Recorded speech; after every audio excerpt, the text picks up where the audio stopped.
अस्सलाम वालेकुम नाज़रीन, मैं हूं शेख रहमत अली। आप देख रहे हैं क्राइम टुडे न्यूज। नाज़रीन, उस्मान नगर इलाके का आज कांग्रेस पार्टी की जानिब से तेलंगाना के सदर उत्तम कुमार रेड्डी और फिरोज खान के अलावा साबिका एमपी चवेला विश्वेश्वर रेड्डी ने जायजा लिया, क्योंकि आए दिन यहाँ पर आवाम को परेशानी का सामना करना पड़ रहा है। पानी अभी तक निकाला नहीं गया, जिसकी वजह से बीमारी फैल रही है, मच्छरों की तादाद बढ़ रही है और कई लोग मासूम बूढ़े जवान बीमारी में मुब्तला हो रहे हैं। लेकिन मुकामी एमएलए और जिम्मेदारों की जानिब से सिर्फ बातें किए जा रहे हैं, अमली तौर पर कुछ काम नहीं हो रहा है। इसी बात को नजर में रखते हुए आज कांग्रेस पार्टी का यहाँ पर दौरा हुआ और अवाम से मुलाकात की। बादशाह फिरोज खान ने मीडिया से बात करते हुए कहा कि जल्द से जल्द ये मसले को हल नहीं किया गया तो फिर अवाम के साथ के चंद्रशेखर राव के प्रगति भवन का घेराव करेंगे और उनको सबक सिखाएंगे। जिस तरह से अवाम से वादे किए थे इख्तिदार में आने से पहले, आज सारे वादों को भूल चुके हैं। कुर्सी का इस तरह का नशा के चंद्रशेखर राव को चढ़ चुका है कि वो अवाम के मसलों को और तकलीफों को नहीं समझ पा रहे हैं। यही वजह है कि अभी तक अवाम के परेशानियां हल नहीं हो पाए। उम्मीद है कि जिस तरह से कांग्रेस पार्टी और फिरोज खान ने वादा किया, वो वादे पे खड़े उतरेंगे और अवाम के मसलों को लेकर एहतजाज करेंगे ताकि अवाम के मसले जल्द से जल्द हल हो। मैं हमीद के साथ में शेख रहमत Ali, crime today news, Hyderabad. Saifabad police station total task force सब औरतों को ढकलना स्टार्ट करे। उसके बाद आके बोला पूरे औरतों को हाई कोर्ट में बिल डालेंगे। नंबर 2, कलेक्टर के पास धरना करेंगे अगर से विद विश्वेश्वर रेड्डी आना या मुख्यमंत्री के घर में घुस जाएंगे। उसके बाद में यहाँ से मेरे बहना गवाह है, आपको नाम आप नहीं बोलना चाहते पब्लिक में, यहाँ से मेरे को फोन करके बोलते हैं फिरोज भाई आप सीएम के घर को जाना छोड़ नहीं करेंगे।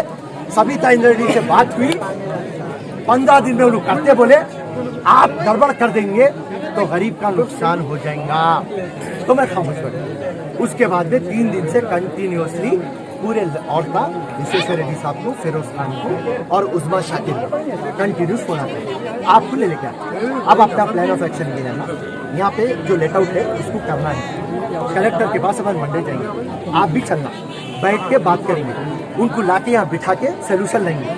अगर से सोल्यूशन नहीं लाए तो अंदर की सदारत में हमारे एमपी साहब की सदारत में फिरोज खान या तो बात करते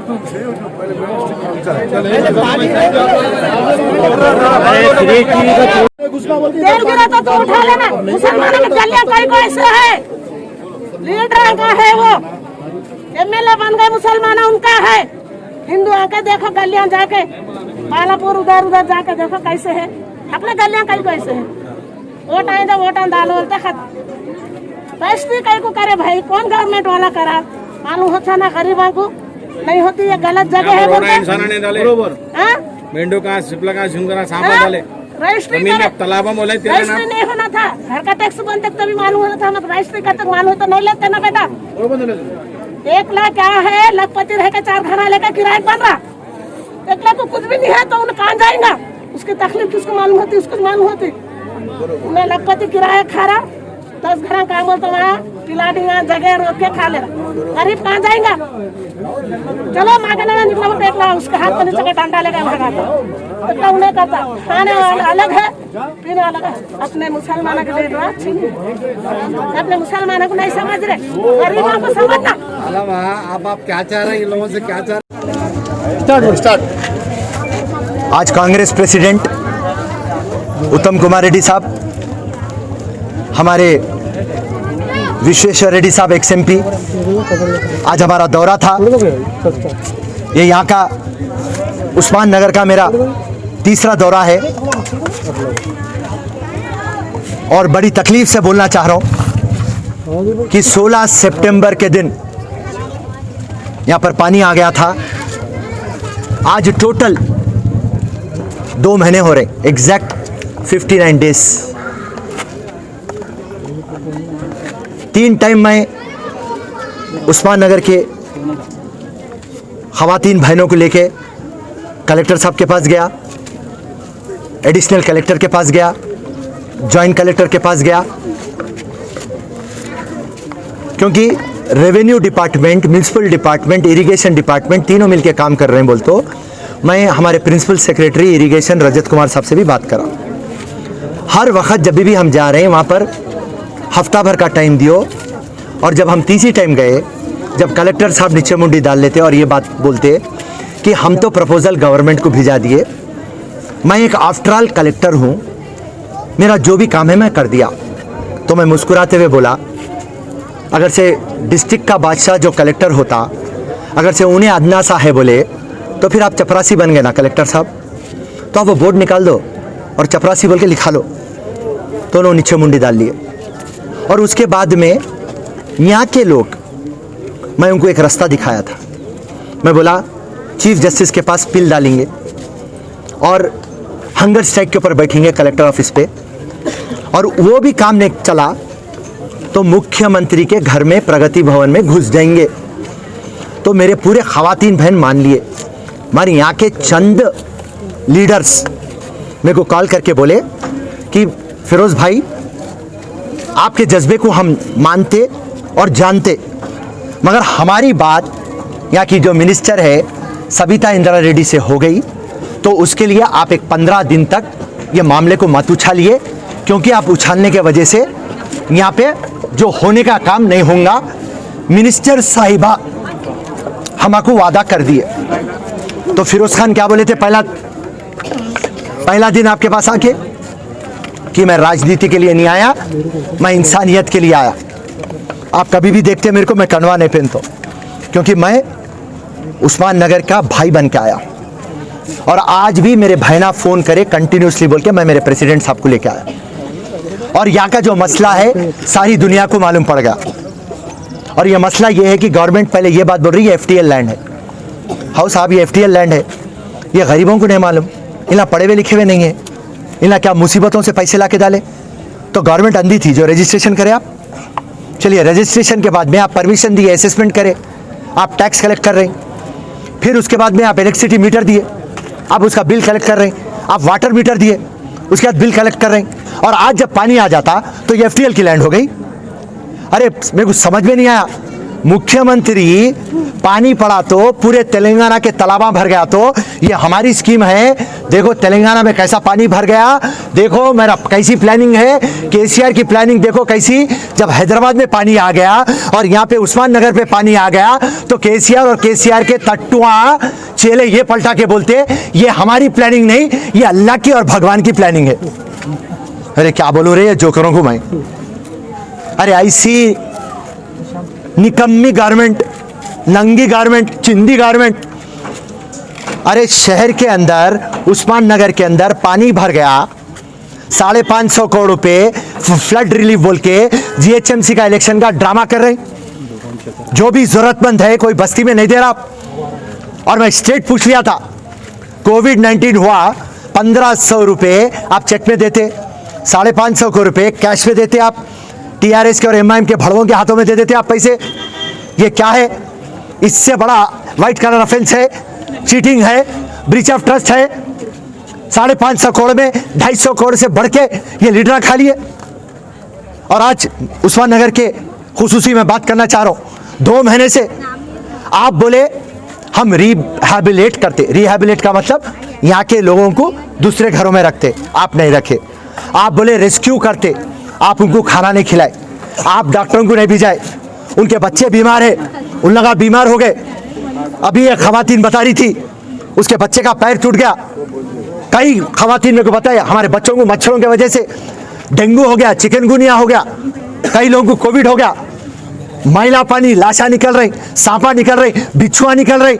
और ये चूतिया KCR बंगारू तेलंगाना, सोने का तेलंगाना बनाता बोलता। कहां से बनाता रहा भाई सोने का तू?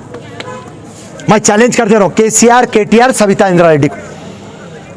मैं तुम्हारे पेट में मुंडी डाल लेता हूं, तुम्हारे पैरा पड़ता हूं, अगर से तुम तीनों में से एक भी जने आके एक रात गुजार लो उस्मान नगर में, जब मैं बोलता हूं तुम्हारे को।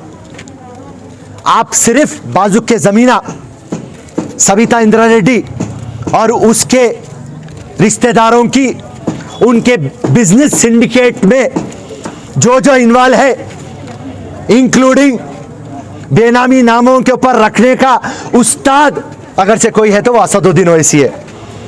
आप लोग मिलके सविता इंदिरा रेड्डी को मिनिस्ट्री कौन दिलाए? असदुद्दीन ओवैसी। उसके बाद में असदुद्दीन ओवैसी उफ नहीं बोलता, यहाँ से कहाँ की उसका 3 किलोमीटर पे घर है, 600 करोड़ रुपए का घर, मगर शेरवानी को जेब नहीं है, बड़े बड़े बात। तो हाल हकीकत ये है, आज कांग्रेस पार्टी से हम उत्तम कुमार अन्ना और हमारे विश्वेश्वर साहब, हम आपसे वादा कर रहे हैं, कल दीपावली है, संडे है, मंडे गवर्नमेंट हॉलीडे है, मंगल के दिन हम कलेक्टर से बात करेंगे, चीफ सेक्रेटरी से बात करेंगे, हम प्रिंसिपल सेक्रेटरी इरिगेशन से बात करेंगे, और उसके बाद अगर से हमारे को रास्ता नहीं दिखा तो मैं हमारे बहनों से वादा कर चुका हूं, मेरे पूरे खवातीन बहनों को ले लेकर मैं चीफ मिनिस्टर का घर, जिसको प्रगति भवन बोलते, मैं पूरे मेरे बहनों को लेकर प्रगति भवन में घुस जाऊंगा। और मैं अभी आपको बोल दिया, ये जो पुलिस है पाप बेचारे अच्छे हैं, हमारे केसीआर के तोते हैं, और ये तोतों को बोल रहा हूँ, हम लोगों को पूरों को पकड़ के ले जाके, क्योंकि हम लोग सीएम के घर में जब घुस जाते तो उसकी जेल होती चंचलगुड़ा, अगर से हम कलेक्टर ऑफिस में घुस जाते तो उसकी जेल होती चंचलगुड़ा, हम सेक्रेटरीट जो बन रहा अभी सामने बुरगुला रामकृष्णा में शिफ्ट हुआ उसके अंदर घुस जाती तो चंचलगुड़ा, तो चंचलगुड़ा की जेल की महिला वार्ड भर जाना, उतने हम भर जाते, बेल वेल नहीं लेते, खाली जेल में बैठते, जब तक यहाँ से पानी जाएगा फिर हम जेल से निकलेंगे, ये हमारा वादा है। आप बहुत अच्छा, जय हिंद, जय कांग्रेस। ఉస్మాన్ నగర్లో గత 2 నెలల నుంచి మైనార్టీ సోదరులందరూ కూడా ఎంతో ఇబ్బందిగా కనబడుతున్నాం. మనకి ఈరోజు చూసినట్టు కనుక 2 నెలల నుంచి వర్షాలతోటి సతమతం అవుతుంటే ఇక్కడ ఎవరు పట్టించుకున్న నాదుడే లేడని చెప్పేసి నేను తెలియజేస్తున్నాను. ఈరోజు గతంలో ఎన్నోసార్లు కమిషనర్ గారికి చెప్పాము, మినిస్టర్ గారికి చెప్పాము, ప్రెస్ ద్వారా చెప్పాము, రెవెన్యూ వాళ్ళకి చెప్పాము, ఇరిగేషన్ డిపార్ట్మెంట్ వాళ్ళకి చెప్పాము, ఏ ఒక్క ఆఫీసర్ కూడా స్పందించలేరు. దాదాపుగా 5,500 600 ఇండ్లు ఈరోజు ముప్పుడు ప్రాంతంలో ఉన్నాయి, మనకు కనబడుతున్నాయి ఇక్కడ. మరి దయచేసి ఇప్పటికైనా సబితా ఇంద్రారెడ్డి గారు కన్ను తెరిచి ఈ 500 ఇండ్లకు ఉపశమనం కల్పించవలసిన బాధ్యత సబితా ఇంద్రారెడ్డి గారు అని చెప్పేసి నేను తెలియజేస్తున్నాను. మరి అయ్యా 2 నెలల నుంచి కేసీఆర్ గారికి దృష్టిలో పోతలేదా, కేటీఆర్ గారి దృష్టిలోకి పోతలేదా అని అడుగుతున్నాను నేను కాంగ్రెస్ పార్టీ నుంచి.